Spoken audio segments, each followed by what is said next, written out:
কাতরাসগড় ধানবাদ জেলার এমন একটা রাজমহল, যে রাজমহল 600 বছরেরও পুরনো ইতিহাস লুকিয়ে আছে। তাই ভিডিওটা শেষ পর্যন্ত নিশ্চয়ই দেখুন।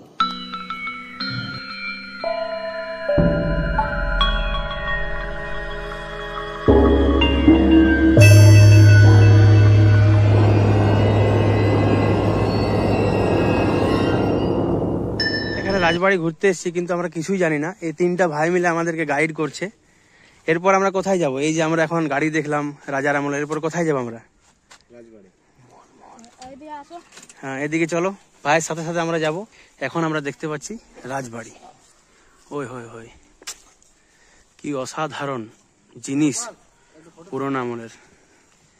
কিন্তু দুঃখজনক ব্যাপার এটাই হলো যে এই রাজবাড়িতে কিন্তু ঢোকা অ্যালাউড নেই।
ঠিক এই জায়গাটায় লুকিয়ে আছে একটা বিরাট রহস্য। ওখানকার লোকালের কথা মতো রাজা নাকি এখানে একটা বাঘকে শিকার করে তুপে দিয়েছিল, আর সেই বাঘটায় নাকি পরে পাথর হয়ে যায়। তাই দুর্গাপূজার সময় এই পাথরটাকেও নাকি পুজো করা হয়।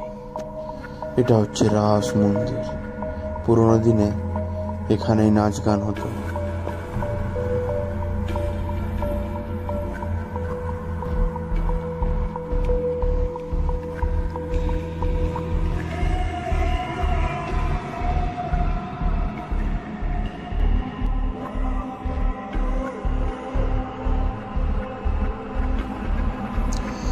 এটা হচ্ছে কাতরাস রাজবাড়ির ফ্রন্ট গেট, মানে যাকে সিংহদ্বার।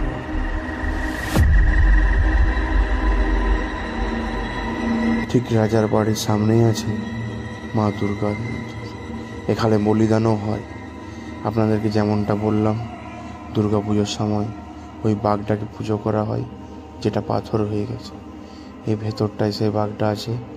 আর এই যে গেটটা দেখতে পাচ্ছেন, এই গেটটা দিয়ে লীলরি দেবীর স্থান যাওয়া যায়। রাজা নাকি মা লীলরি দেবীকে এই গেটটা হয়ে পুজো করতে যেত। বহু বছর পুরনো ইতিহাস আপনারা জানতে পারবেন কেবি ব্লগসের পেজের মাধ্যমে দিয়ে। তাই চ্যানেলটাকে সাবস্ক্রাইব করে রাখুন। নেক্সট টাইম রাজার পরিবারের সাথে আমরা দেখা করে আপনাদেরকে ফুল ইনফরমেশন দেব। সো গাইজ, আমরা এখন রেডি হয়ে গেছি। এরপর আমরা বাড়ি ফিরে যাব। আর এই ভাইরা যে আমাদেরকে গাইড করলো, তার জন্য ধন্যবাদ ভাইদিকে। ভাই, আমাদের সাথে দেখা হবে, তোমাদের কেমন লাগলো? মজা লাগলো তো? আবার যখন আসবো দেখা হবে। নামটা কি বললে? ঋষি ঝা। ঋষি ঝাকেই খুঁজবো আগের বার এসে কিন্তু। হ্যাঁ, চলো, ভালো থেকো। হ্যাঁ, দেখা হচ্ছে নেক্সট ব্লগে। ভালো থাকুন, সুস্থ থাকুন। ভিডিওটা এখানে শেষ করলাম। আবার যখন আসবো ফুল ইনফরমেটিভ ভিডিও থাকবে। উপরে ওঠার চেষ্টা করবো, পারমিশন নিয়ে আসবো, যাতে পুরোটাই ডিটেলস আপনাদেরকে জানাতে পারি।